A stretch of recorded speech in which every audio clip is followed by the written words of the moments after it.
Just a little story. My family, we're from Canada originally, if you know where Toronto is. We lived 6 hours to the north of Toronto. My dad was a miner, so I've come full circle. My father did not mine here in Bisbee, but here I am in a mining town. So 5 years after I was ordained, my mother shared this little story with me. She said, your father and I, my father was a convert from the Lutheran faith because that side of the family is all from Finland. And so when my mother shared this story, she says, when your father and I went on our honeymoon, and my mother was French-Canadian, they decided that they would go to St. Joseph's Oratory in Montreal, which is a famous oratory, place of pilgrimage for French-Canadians. And so she said, I wanted to make sure that I would go there. So she said we went there, and when I went there, I wrote a petition to St. Joseph that if I were to have a son, that one of my sons would be a priest. Now, she told me this story 5 years after I was ordained. And I said, well, Mother, how come you never shared that with me while I was, let's say, going through the seminary? She says, well, I never wanted to influence you. My parents never did any of that influencing me. They always said to me when I would come home on vacation, now remember, Raymond, you can do whatever it is that you want to do. You don't have to be a priest if you don't want to. If you decide you want to leave the seminary, it'll be fine with us. And I said, okay. And so I said to my mother, well, what about on the day of my ordination? How come you didn't share this story with me on the day of my ordination? She says, I just wanted to make sure it took. So I thought that was a little look into my mother's heart and mind. So anyway, I'm glad to be here to celebrate the Eucharist with you today. In the Hebrew Scriptures, there are 613 commandments or blessings, or in Hebrew they call them mitzvahs. And they're from the book of Exodus, Leviticus, Deuteronomy, and the book of Numbers. And 248 of them are positive, the do's, what you want to do. And then there are 365 that are negative, do not do this. So, in today's gospel, Jesus, when he's asked, what is the greatest commandment of them all, Jesus quotes from Deuteronomy 6:5 when he says, you shall love the Lord your God with all your mind, heart, and soul. And then he quotes from Leviticus 19 when he says, the second is like it, you shall love your neighbor as yourself. So the heart of today's liturgy, and I think the heart of any liturgy, or perhaps the heart of all of our prayer, is love. But love that's not an emotional love, because we can have one emotion one moment and another emotion the next moment. I can say that I love you in one moment, and then I can say, I can't stand you, get out of my sight. The emotions go up and down, up and down. And it's not a romantic kind of love. It's not, and I have nothing against Hallmark, but it's not the July and Hallmark kind of love that you might see on television, eh? So it's none of that. And this love that we have for our neighbor, for ourselves, it's not to really please God at all. It's not to observe a law, even though Jesus quotes from two of these 613 laws or commandments or blessings. So it's not to observe a law, but it's a love that is transformative. If I want to love my neighbor, and neighbor's a powerful word there, it's not my best friend, it's not my best chum down the road, but it's a neighbor maybe that I just don't see eye to eye with, eh? So it's a love that's transformative and it's radical.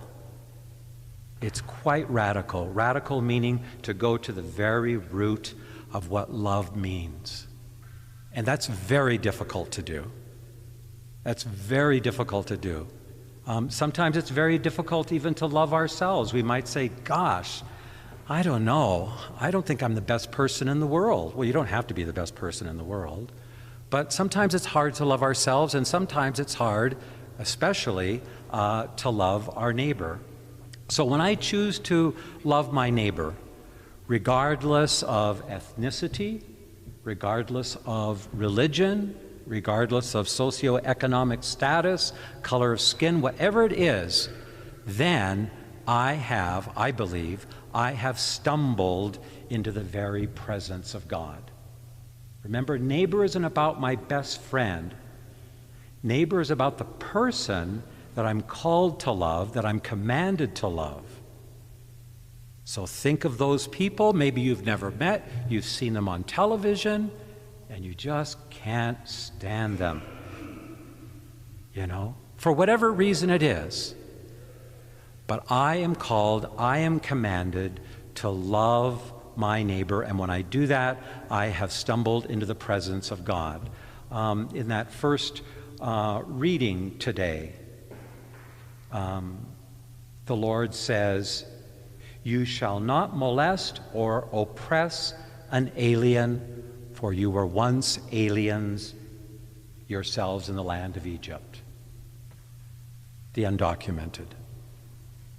Whatever your political persuasion is about all of that, and that's not what I'm talking about, I still am commanded to love those who are undocumented. And that's a lot to swallow. He goes on to say, "You shall not wrong any widow or orphan. If you lend money to one of your poor neighbors, you will not extort them, and you will not demand interest." And then he says, if you take your neighbor's cloak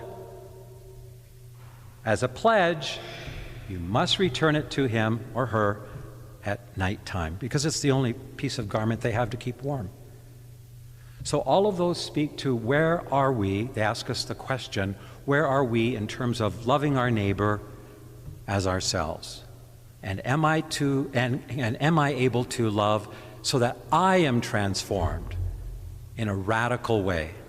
That takes a whole lot of effort. It really does. I think you know that better than I do. I don't have to say it, but it takes a lot of effort to do that.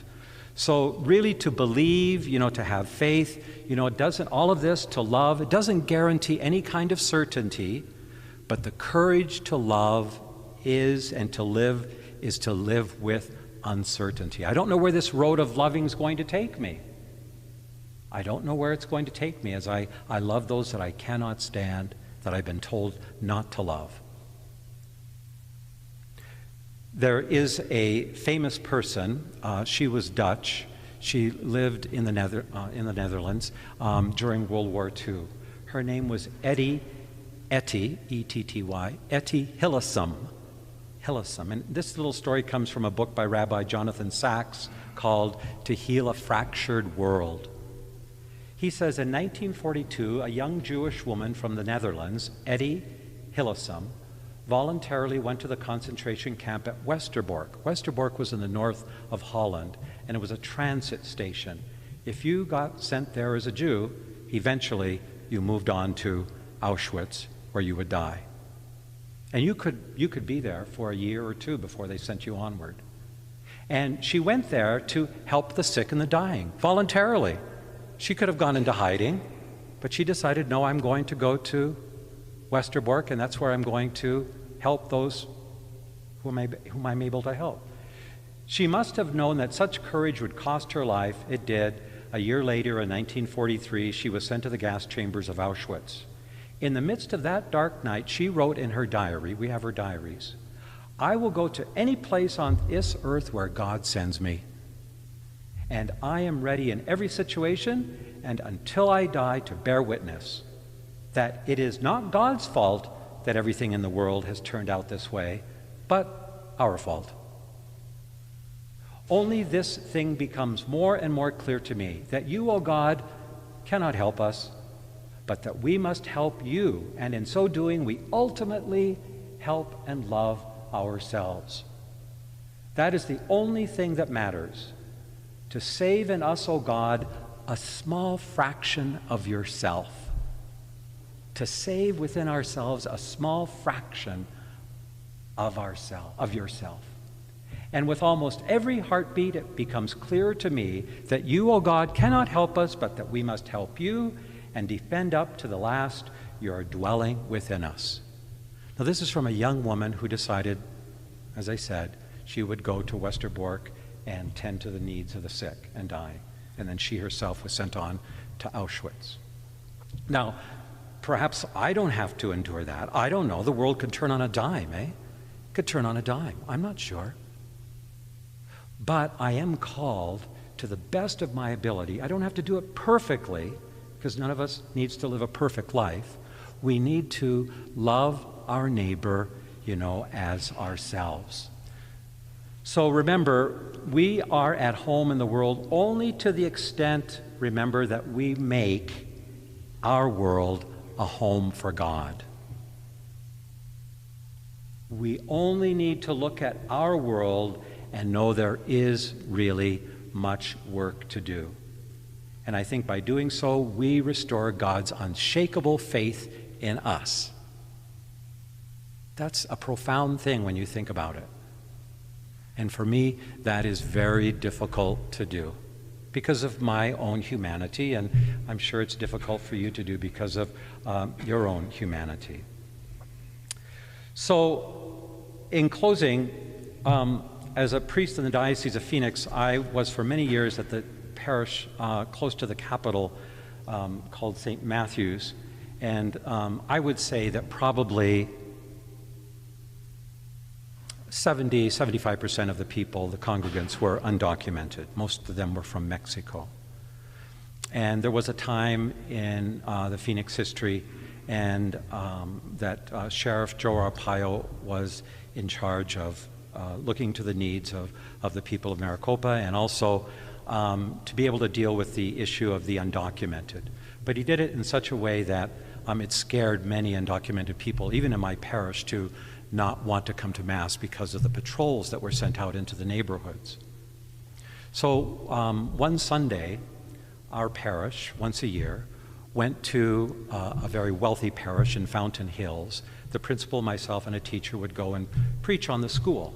And we give them an overview of what the school is all about, the socioeconomics, the makeup of the parish, and everything. So when I got up there to talk about all of this, I noticed, and I did not know this, but there was Sheriff Joe Arpaio in the back. And I thought, well, I did not know that he was Catholic and that he goes to church here. So we did our spiel. Mass comes to an end, process out. Joe is standing right there in front of me, and he says, in a rather condescending way, he says, well, good luck with those people, Father. And I said, I'm sorry, Sheriff Joe, but I said, I'm sorry I have to say this, and I say it, trying to say it in the most loving way, but what you have done is the antithesis of the gospel message. And I don't appreciate that, and many of my parishioners don't appreciate that as well. And then he said to me, well, I could report you to your bishop for what you just said to me. And I said, I'm sorry, but go right ahead, 257-0030.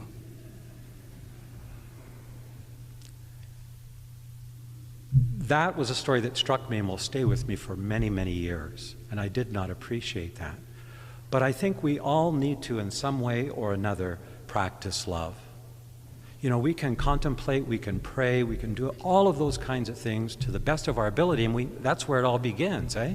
That's where it all begins. But we have to be able then to put that faith into action, especially with those who are most profound need within society.